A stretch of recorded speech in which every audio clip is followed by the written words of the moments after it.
nandito naman tayo mga S-Friends sa pinaglipatan o yung bagong sementeryo dito sa Bayambang.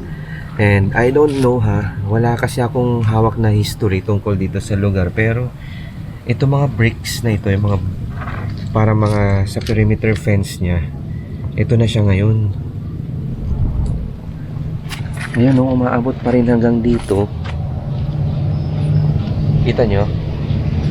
O, tapos, yun nga lang, syempre sa parami ng mga nililibing, ito na po siya.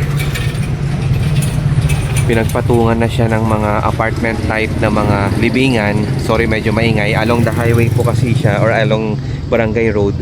Pero ito ang mas nakakabahala dito, friends, sa totoo lang. Itong mga puntod na naririto na tatlo, parang any moment, alam mo yung tutumba na siya. Diba?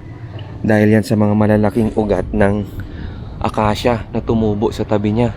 Ito.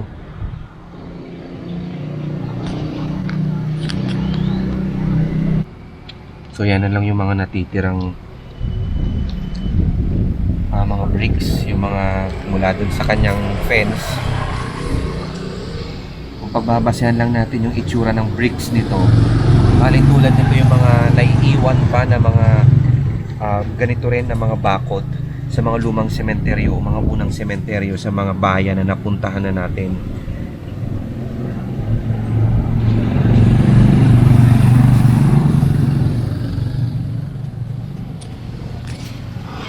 Then sa banda rito, ito, mahalata talaga na may mga luma ng puntod.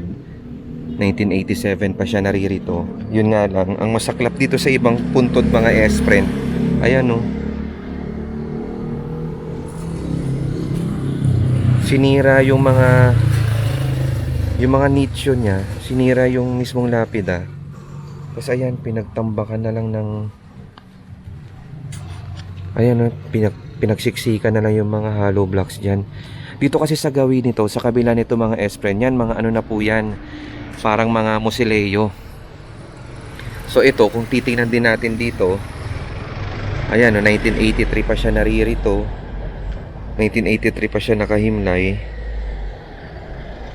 And then ito, 1987 or 1997.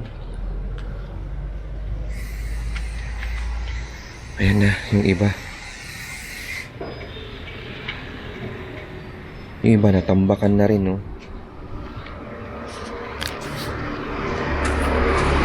Okay, so nandito yung hilera nung ilan sa mga masasabing pinakaunang mga inilibing dito. Malamang nung mga time na inilibing sila dito, maliit pa lang itong mga akasya.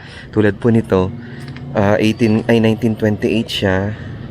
And then, banda rito, 1969 pa siya nakahimlay, pero born 1871. Ayan, no? O, diba? So medyo mga bago na po yung iba na naririto sa unahan. Pero kung titingnan mo, yan o, mga apartment type na rin. And dito po sa bandang unahan din po, ayan, sabi kasi ni Lolo na nandoon kanina, wala na talaga yung dating chapel ng sementeryo at bago na po talaga itong gawa.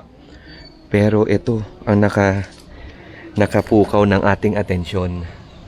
Ang libingan po niya dito ay kakaiba. Base na rin dito sa mga ukit ng lapida niya. And then ito, Espanyol. 57 years old siya nung yumao. Diba? Hindi ko na rin po alam kung ano yung iba pang meaning nito. So siya, so far yung nakita namin na lapida niya ay nakasulat or nakaukit yung mga salita in Spanish. And then may mga, ayan o, may mga ukit din siyang ganyan.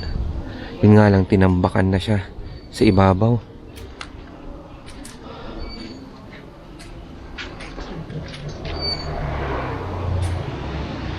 And then ito, Katulad ng mga nakita natin sa Ilocos, mga S-friend, di ba? Yan, oh. Made of bricks din siya. Isa rin ito sa mga nakita namin nakakaiba. Katulad din ng mga unang puntod na ganito yung mga hugis. And then ito. Oh.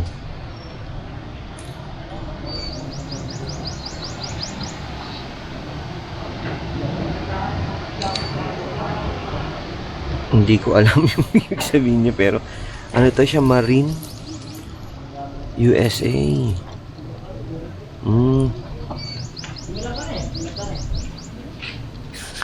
Pero ayan na nga, bumagsak na.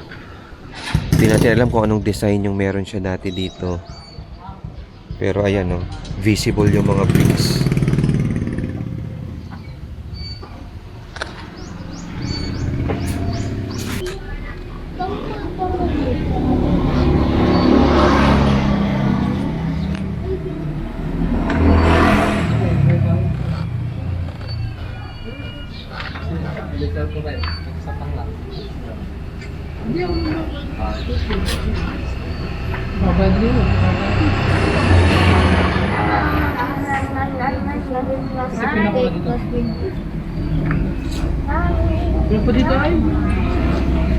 And mula doon, mga S-friend, ito, pakikitaan talaga natin siya ng yan, ang mga bricks, oh.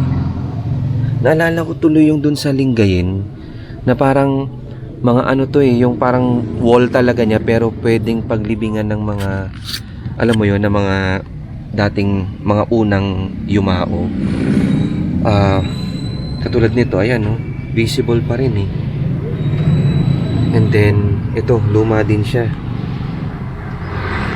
Hindi na nga lang masyadong visible, hindi ko mabasa.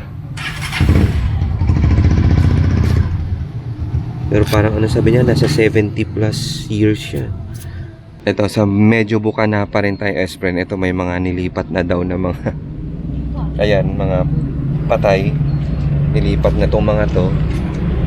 Pero ito nga, sa bandang ilalim, ito, nakita din natin isang lumang puntod. Pangalan niya Gregoria. Yan, oh. Nga, natambak-tambakan na sila.